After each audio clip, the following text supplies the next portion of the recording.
Welcome to Talking Heads on USA Global TV, starring the one and only wonderful Dr. Jacqueline. It's a prestigious place where world-class influencers and experts meet, and where you'll find the most trusted advisors and coaches for all things in life and business. Visit usaglobaltv.com to sign up for our newsletter, get the value you need, and be first in line to learn about events and giveaways and other valuable content. Connect with us. Email Dr. Jacqueline at usaglobaltv.com to talk about how you can become part of USA Global TV. That's USA Global TV, where the doctor is always in. Howdy, Red O'Loughlin here. We're doing Talking Heads today on the USA Global TV and Radio Network, and we're at part 2 of a 6-part series on toxins. Last week we talked basically at the 30,000 foot level in general about toxins. Today we're going to dive down a little bit deeper, and toward the end of the show we're actually going to get into some specific ones that are most common. And what do they do to you? What can they do to you? And how serious some of them are.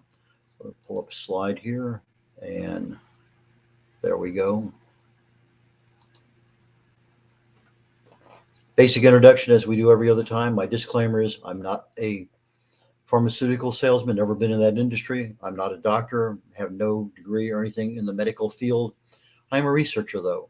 Many years ago, I fell in love with chemistry. Long before I met my wife, I would have become a chemist if I hadn't gotten an invitation to Vietnam. But nowadays, I use my chemical knowledge to research the human body at the cellular level, chemically speaking. I look for cause and effect relationships. You know, chemicals have a certain thing about them.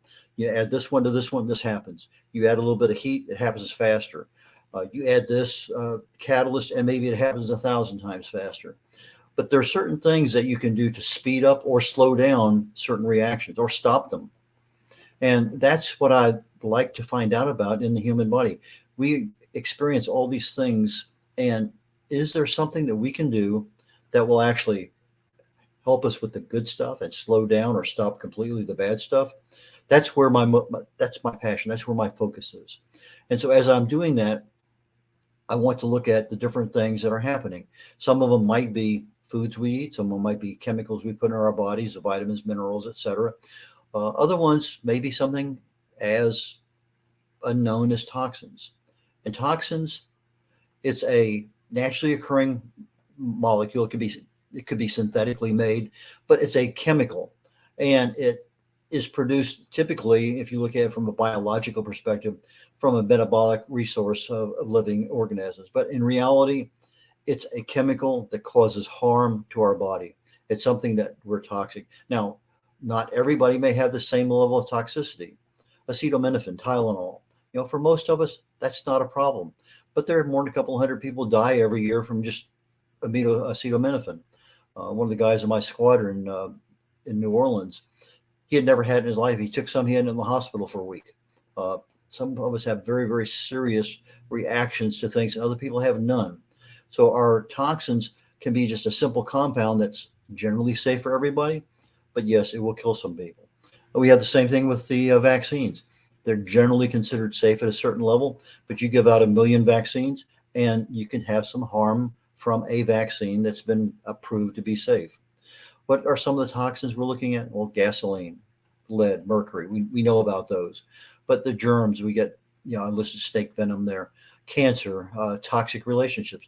Just because a toxin is not necessarily a chemical, that toxic relationship you have somebody can create a lot of internal distress, and we have problems from that. We have toxic thinking, too much negativity. There's a lot of things. Radon, it's a gas that seeps up from the earth. We have no control over it. A car exhaust, if you live next to a road, you're going to occasionally smell some of that exhaust that's out there when the wind is driving right. If you're anywhere where there's rivers and there's runoff and floods, you're going to have the pesticides and the fertilizers and everything else that's out there, and plus all the chemicals that get washed down the road. Just so many things. The thing you're watching right now, blue light, yes, can cause us harm, but it depends on many things. Are we doing it in moderation? Am I right on top of everything? Am I there all the time? So there's certain things we need to do. But how do we get the toxins in our body? Most of the time by breathing. That's the number one. Sometimes through eating, sometimes just by touching. So those are the ground rules, and we're going to take off from there. Okay, so if I asked you, how many toxins does a person come in contact with on a daily basis? Well, the Environmental Working Group, EWG, and that is the primary number one resource for toxins, ewg.org, did a study a while back of about 2,300 Americans. They found an average woman uses about 12 products a day, and there's 168 unique chemicals that are in those 12 products. But if you look at other studies that are done, some show up to 515, literally with about the same number of products. So if it's between 200 and 500, why don't we call it somewhere around 350? But there's hundreds of chemicals that we come in contact every day that we either inhale, it gets in touch with our skin because we purposely put it there, or it's something we eat. And ironically, if it touches if it touches the skin, over half of those chemicals will actually be absorbed into the skin and right straight into the bloodstream. And particularly nowadays with the nanotechnology, we're making the particles so small, it's like there's a highway straight into your body. How about men? Well, maybe half of the products that women use, so they're saying 6, but they're saying there's 85 unique chemicals. There's probably in reality a lot more than that. If you look at your water that you get from your sink, you put a glass of water over there, you drink it. Well, you know that your city water supply is pretty safe. They'll say it's outstanding, it's excellent, it's good, whatever, but it's safe. And it has the mercury, and it has the lead, and it has those kinds of things removed because that's what they're paid to do. But there's probably over 100 prescription drugs coming out of your sink, because when people throw their drugs into the toilet and they flush it, that stuff ends up into the water system, and we don't filter out. It's there. Yeah, it's in very, very micro amounts, but it's still there. What about teens? Well, teens will use 50% more products than the average woman does. And there's, again, hundreds of unique chemicals that they have. But because of the kinds of products that teens choose, on the average, you have more than a dozen. They're saying on the average 16 hormone altering chemicals, something that affects a teenager's endocrine system. And that's not what you want to be. You're raising a kid. You don't want to have extra hormones. I mean, we have enough hormones going around anyway. You don't need the extra ones that are just created because they slather it up with something on their shampoo or their moisturizer or whatever they happen to be using. And so those are things that we need to be cognizant of. And we're going to go a little bit more detail as we get through the program today. How about on a daily basis? Okay, I'm not using makeup. I'm not using cosmetics. I'm not using personal care products. But in the big scheme of things, just everyday life, there are hundreds of thousands of toxic chemicals that we have the potential to be exposed to. And, you smell, you are talking to somebody, and then all of a sudden somebody walks by and you get this little whiff of perfume, and it catches your attention. Perfumes have toxins in them. If you walk into a place and you can smell the antiseptic, I remember not that many years ago, we were spending a lot of time in assisted living facilities, and some you walk into and it just smelled awful. Others smelled antiseptic, but the cleaning products have a lot of toxins in them. Cosmetics, we're going to talk a little bit more about cosmetics later today. Plastic water bottles.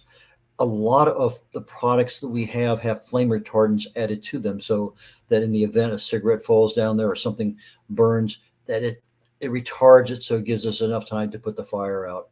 Our carpets, our mattresses, baby car seats, foods more so than personal care products, absolutely. But there's so many ways that we can come in contact with toxins on a daily basis. Now you say, well, I shop organic, I wash everything. Well, those are things that we can do, but that's going to be a topic for another day. We're going to get into how can we get rid of them? How can we purge them from our bodies and stuff? What about in your typical home? Well, if you look at the typical home, and 62 is probably a low number, but 62 is what they say the average home has. And these are toxic chemicals, not just synthetic chemicals are there, but they're saying actual toxins. We have them in our clothes detergents.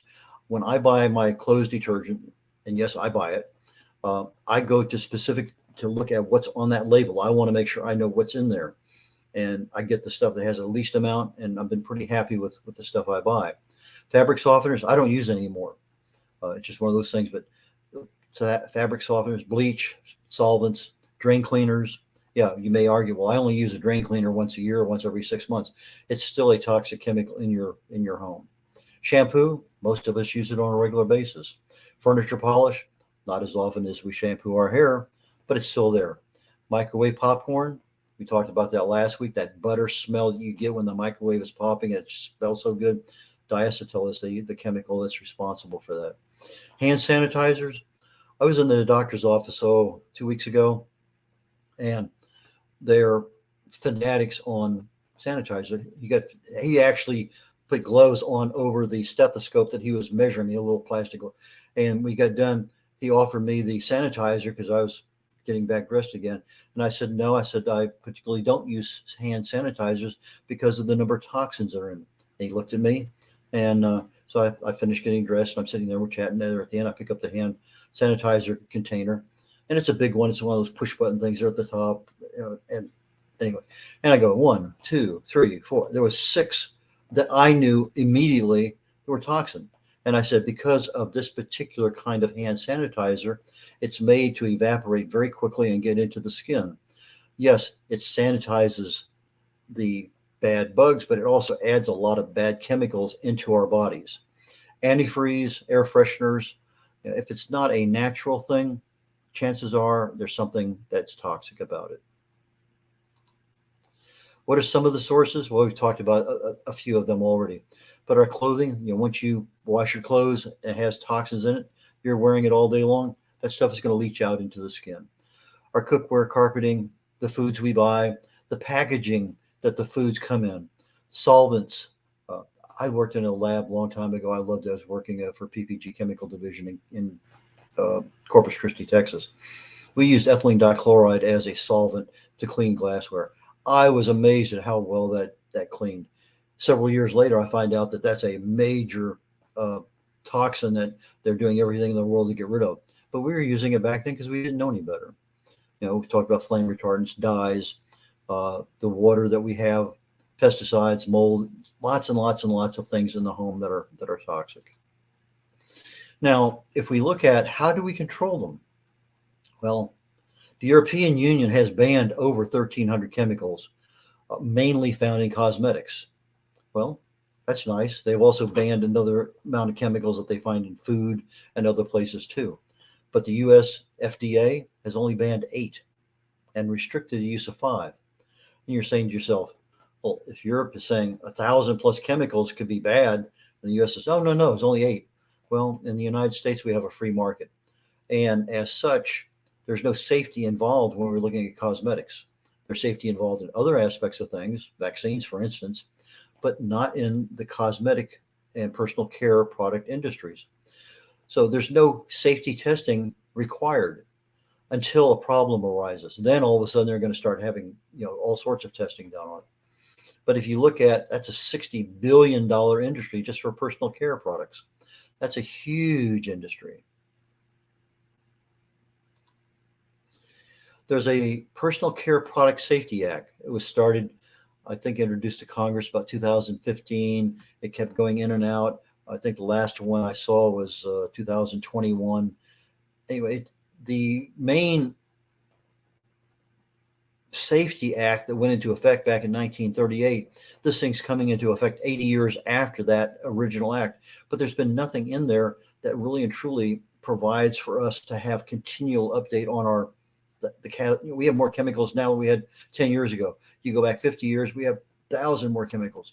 But the Personal Care Product Safety Act says the industry will review 5 potentially hazardous chemicals every year. 5? Well, that's what they say. And if they come up with some hazardous test that shows, well, this could be a possible problem, based on those tests, the FDA has the power immediately to ban or restrict the use of it. Now, a lot of times the FDA will say it's generally GRAF, generally recognized as safe, GRAS, generally recognized as safe. So they're saying, and yes, it's a carcinogen. Yes, it can cause cancer, but in the levels that it's in this food or in this other thing, it doesn't rise to the level that it's really a problem. Well, hate to tell you, there's a lot of things that we don't test, and that's what happens. So how do we get toxins in our bodies? I've mentioned breathing, eating, and through the skin, but that gets in the bodies. And if we're constantly eating, we're constantly putting on that extra moisturizer, we're getting our showers done every day. We're just constantly adding this stuff to the body. Well, the body can eliminate stuff just on a regular basis. All the toxins are processed through the liver, processed out through the body through either breathing, exhaling, urination, defecation, the way we get rid of things. Sometimes we sweat it out of our bodies. But typically, if we want to speed up that process, we fast and we allow our bodies literally to take more time and process out everything. If we're not processing things out fast enough and that something has to happen, the liver is going to just kind of encapsulate it in a fat molecule and just kind of put it off to the side. Sometimes going on a water only fast for a while, you're really hydrating the body, allowing it to flush everything out. We talk about saunas. We sweat things out. You go in for a massage, and you get that lymphatic effect of the body's kind of pushing everything out.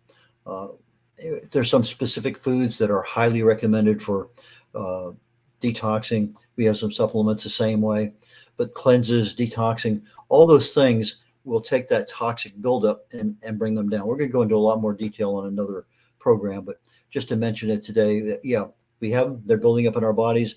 And if we're eating 3, 4, 5 meals a day and we're not allowing enough time to have the body take care of itself, we're going to build up with a lot of them. What are some of the typical symptoms that we see? Well, toxins have one major issue. They make you look older. Your wrinkled skin, blotches. A lot of aging is a toxic reaction to something. Sometimes you have hair loss. Sometimes the hair changes color. Fatigue is one of those ones that everything in the world causes fatigue. Sometimes our nails get a little brittle. You sit there and you scrape something off and the nail cracks. Well, maybe you have more toxins in your body than you think about. Sometimes it comes out as bad breath. Sometimes we just get that sick feeling, that nausea. Sometimes toxins get in the way of the normal body processes, and as such, your metabolism slows down. All of a sudden, you start gaining some weight. Along with fatigue, you get that brain fog. Lots and lots. I just picked a few of them that are easy to associate with. Why don't we talk about a few? I listed, I think, 8 or 9 here. These all deal with personal care products. BHA, butylated hydroxyanisole. BHA is found in a lot of things, primarily in makeup. It's reasonably assumed to be a human carcinogen. In particular, in lab animals, I've seen in many demonstrations of stomach cancer from those kinds of studies. When you start looking at other things that BHA has been involved in, they find liver cancer in fish. Not something that we want to have as part of our daily life. But on the back of on the label of anything, if BHA is in there, it's going to say BHA. They can't get around not saying it, but it's going to say something like that. Now, it may be spelled out, as you see there, butylated hydroxyanisole. But as we start looking at labels, you're going to be able to see exactly what some of these things are. And all of these things in our personal care products are there. You take that same personal care product made in Europe, they may have 5 items in it. In the United States, they'll have 15 or 20. The difference is all these extra synthetic chemicals to make it last longer in storage, to make it look better, have a better color, have a better smell, to make it feel better as it goes on from a texture perspective. If we're eating it, it's going to have that creamy, luscious, just unctuous taste in our mouth. A lot of things that we use for preservatives, for all sorts of things. Anyway, toxins abound. Another one, formaldehyde.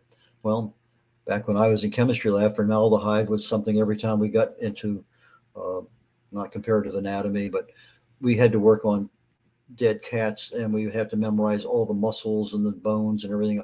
But you lift that top off of that big 55-gallon drum, and formaldehyde just reeked in the room for most of the class we were there.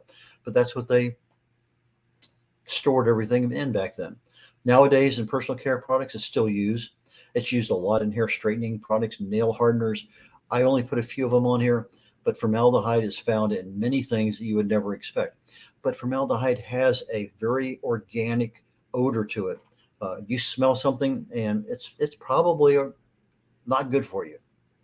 You walk into a nail salon, you could keep your eyes closed. Somebody takes you in there by the hand. You know you're a nail salon because you can smell it. There's just certain chemicals that are there, and people work there all day long. Anyway, formaldehyde is known to be a human carcinogen. Two of the cancers, and again, as we're breathing this stuff, our nasal pharyngeal cancer or the sinus nasal cancers are some that are really depicted as a cancer caused by formaldehyde. Lymphohepatic cancer, again, is another one that starts getting further into our lymph nodes. But again, if you're using something and you can smell it, maybe there's another product out there that doesn't have that same level of smell. I remember when they changed the car paints because they wanted to have a healthier environment, and the old car paints, everything was fine. You never had a problem with paint. Then all of a sudden, you get these white streaks going down. The paints weren't staying on. 3 years the paint job on the car looked terrible because the things that we used to use, we're finding replacements for, but we don't have a chance to test that replacement for 5 or 10 or 15 years. And so as we put these things into the system, we're finding out. So yes, you may have a new product that doesn't have a smell to it, but we still don't know how safe it is because we just don't know. We'll talk about how we can find out some of those down the road. 1,4-dioxane. Anything that has a foam in it, body wash, shampoo, and those kind, toothpaste, foaming agents, is 1,4-dioxane. They classify it as a probable human carcinogen because we're talking at levels, again, generally recognized as safe. But in reality, in a lot of tests and studies, liver and kidney damage, not necessarily cancer, but liver and kidney damage can be caused by those kinds of things. So if you're taking a shower every day and you're using a body wash and you're just getting that foam all over you,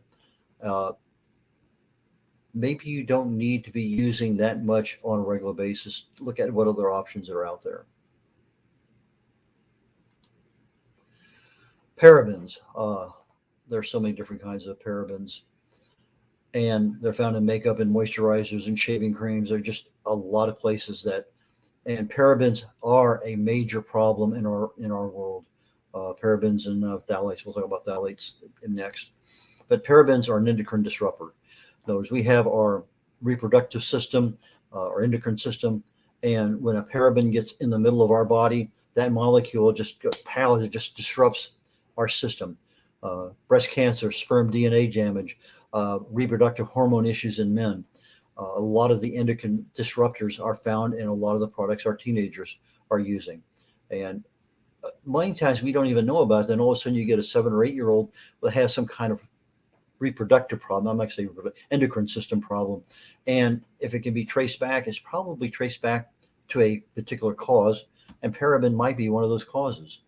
But it's one of those ones. If there's something in there that has a paraben in it, methylparaben, it's not worth it. It really, truly isn't. Phthalates. We're finding perfumes, hairspray, shampoos.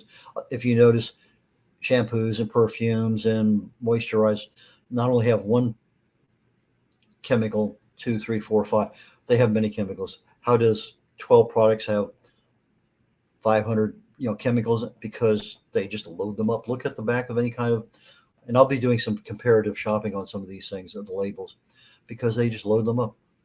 They do have, phthalates have a reproductive health issue, especially during pregnancy, more so than anything else. And it affects male fetuses much more than female fetuses. We also have a problem with the phthalates. At least it indicates there's a high prevalence of ADHD in children. Again, we're not doing clinical studies, so we're using this as in some cases testimonial, but in many cases, there seems to be a lot of evidence that points in that direction. Toluene, another chemical that I used way back when. It wasn't as good as ethylene dichloride, but it was one that we used for a number of things. It's found in nail polish. It's one that we typically smell in hair salons. Uh, but we breathe it in, and just like that toxin, maybe going in and affecting our nose, sometimes it goes straight into our lungs. We have problems with our gut. We have problems with our heart. We have problems with our brain. These toxins go to different places. Well, this particular one has more of an effect on our cognitive and our neural nervous system. So if you're starting to have a lot of time in hair salons and you're finding out that you're having issues with not being able to think clearly, some behavioral things, toluene might be a potential cause. Again, we don't know that for certain, but there's so much evidence out there that really points to it. We see a lot of nervous systems depressed. Your nervous system's depressed. Your immune system is probably also depressed to a deal. Neurobehavioral impairment, upper respiratory. As you're breathing it in, we're going to have problems with our lungs. So those are things that are there. Another one. Triclosan. I mentioned this last week that my wife's oncologist in the restroom that was right outside his office had a sign up that says, "Our soaps contain triclosan." And I'm thinking to myself, why would you advertise that? Somewhere along the way, somebody thought that they had to. They actually put a label on the mirror. Well, it's found in toothpaste. It's found in soaps. Again, one of those ones that's generally recognized as safe, but people who have enough of it over time, and again, it's not a moderation issue, it's just a lot of, we have an increased risk of hay fever and allergies, particularly in children. We have an immune system impairment, thyroid hormone suppression. There are some things we just don't need in our foods and our products, and triclosan, I believe, is one of them. Sodium lauryl sulfate, SLS. It'll be seen on the label as SLS. Anything that has a abbreviation like this one generally have a suspect about it that has a particular number associated with it. Again, probably not something you want in there. But we see this SLS in toothpaste a lot. We see it in soaps and shampoos. And ironically, it has been proved that when you have this, if you have some level of ulcer pain, and you're using this SLS or products with SLS, it has a tendency to lengthen the duration and the intensity of that ulcer pain that you might have. It's also an irritant for your eyes, your skin, your lungs. It's not a thing to have, but it's found almost everywhere. It's amazed at how many things are in that. And here we are almost toward the end of our show.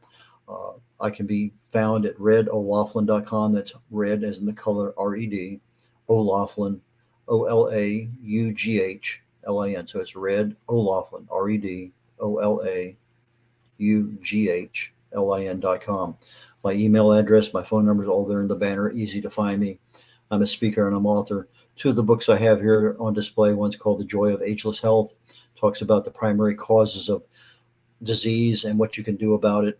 It's a #1 best-selling book on Amazon. My Longevity Secrets for Healthy Aging is another book on Amazon, also on my website. It talks about the two primary causes of aging: your human growth hormone that we make less of as we get older, and the length of our telomeres at the end of our DNA. And as those cells replicate and go from one cell to two cells, you lose a little bit at the end of that. So it's the rate of erosion that you have. So as it gets smaller and smaller, we start seeing more and more age-related issues.